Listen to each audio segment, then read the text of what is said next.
So at the end of the day, it's a new week. It's a new company that wants to fall on their sword and commit suicide. But yeah, Gillette's new ad takes on toxic masculinity is breathtaking and necessity. Now, this is from a company called Scary Mum. I don't know if... Yeah, I've seen the ad itself. It's kind of cringy. But let's jump into it. I don't know what this magazine or what this website is leaning, left or right, but yeah, let's jump into it. The Me Too movement has opened a lot of conversations about the way men treat women. Seems to only go one way, doesn't it? Didn't open a conversation about false allegations, though, did it? We know it's up to men to change their behaviour, but women have been saying that for generations. We need men to hold other men accountable. Enter Gillette's powerful new ad that asks them to do exactly that. And you know this is going to go down like a lead balloon.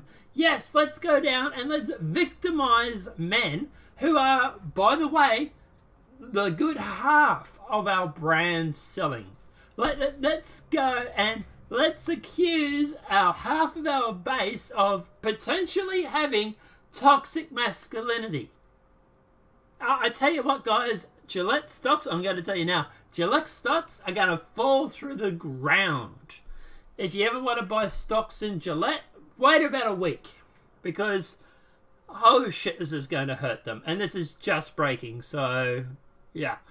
Give it a week. The men's toiletry brand has had this tagline for the last 30 years. The best a man can get.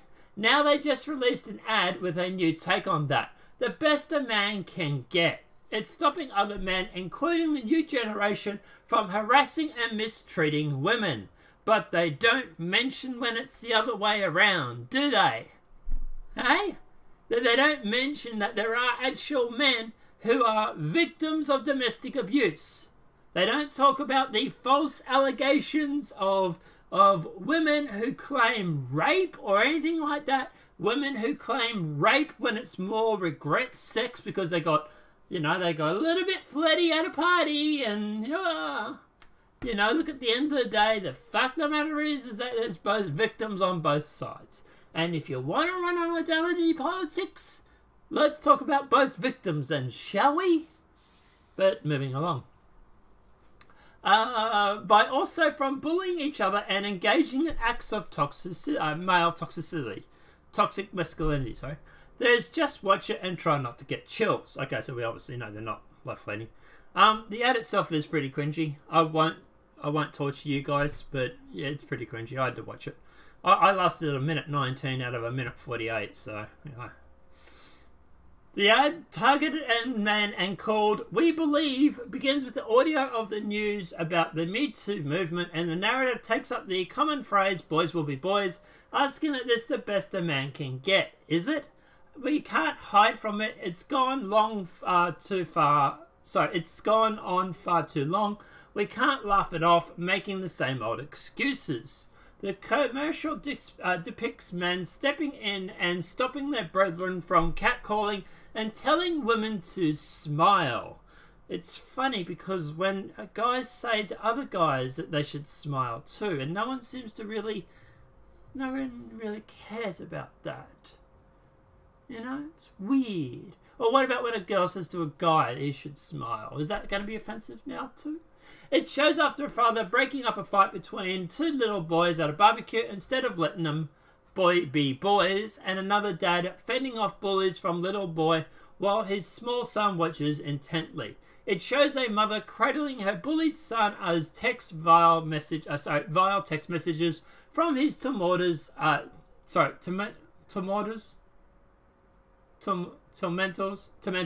shown. Sorry, it's getting late. Something finally changed. There will be no going back, the ad says. Damn straight, something finally changed. We're speaking up. We're demanding a better from men. We're demanding that all men stop the cycle of harassment, of bullying, of toxic masculinity. Because of the boys of today will be the men of tomorrow.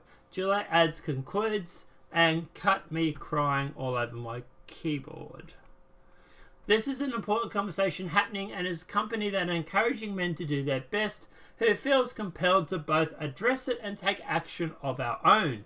Gillette brand director Panja Bala, I know, seems Indian or some foreign name, which would be interesting because they have a bit of a history of toxic masculinity in their own culture, don't they?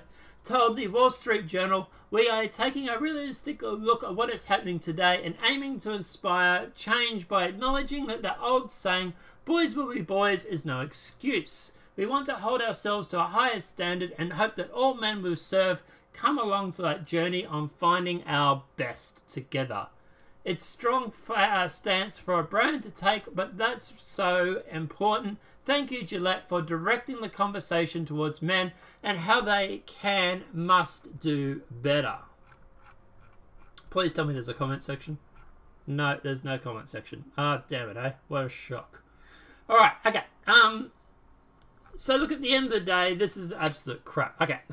I love the fact that feminists always go on about toxic masculinity, but the amount of feminists that I know that are literally boning all the bikies or the toxic masculinity type guys is insane. The women that sit there literally going on about toxic masculinity are literally riding it every freaking night. So it can't be that bad, can it? And look, obviously, guys, I've said this before. I've been single now for a couple of years. If you ever want to go on Tinder, don't bother trying to have a conversation. Just be a dick and message them and say, down to F-U-C-K.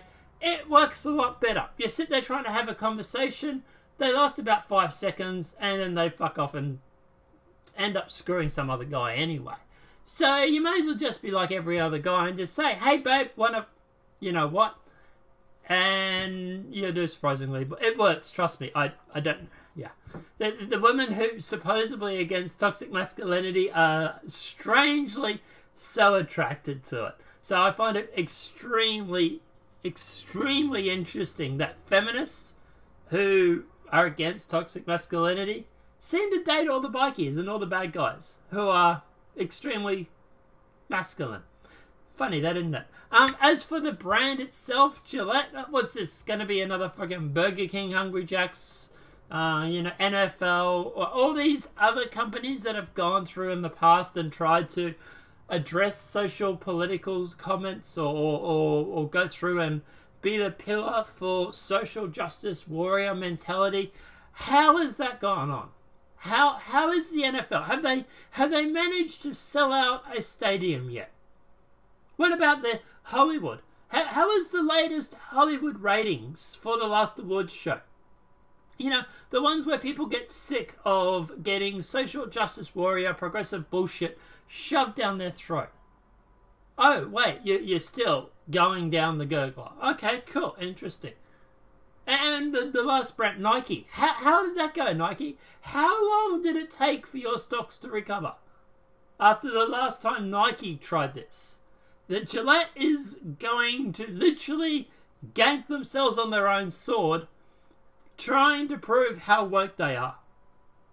Get woke, go broke is actually a saying, Gillette. You should have looked it up before you tried.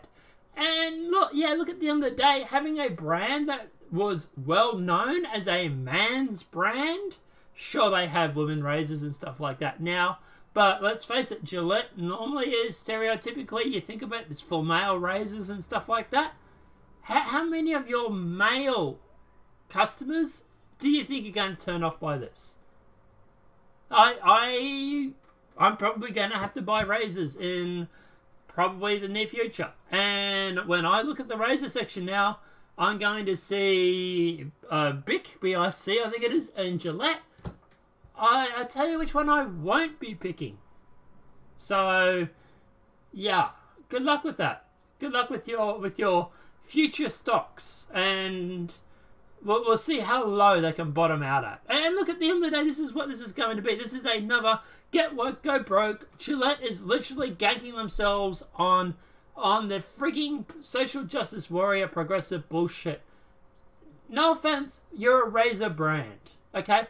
We don't want you to be edgy. We want your razors to be sharp and edgy. That's about it, okay? Stick to what you're doing best. Stick to selling frigging razors. Cut the bullshit, cut the social warrior justice bullcrap out, and just make a frigging razor. Make firm shaving cream. All that sort of bullshit that you used to do.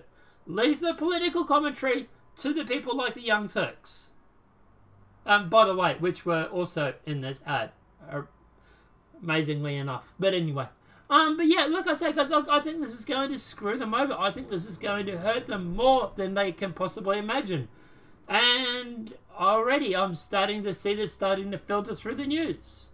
But yeah, I don't know if any other commentator has talked about it yet, but I imagine everybody's going to be talking about it soon. So good luck, Jill, I suppose. But guys, let me know your thoughts in the comment section below. What is your thoughts on this toxic masculinity? Do you think at the end of the day that this new Gillette ad is going to hurt them? Do you think at the end of the day that this anti-toxic masculinity crap that they're trying to push, do you think it's going to work in their favour? I really like to see that.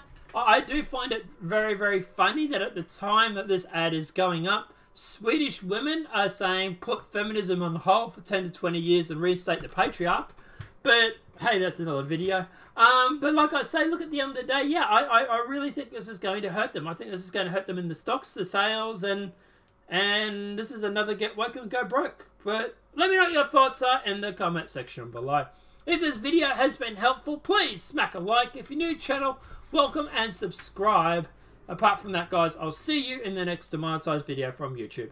Have a great day and enjoy.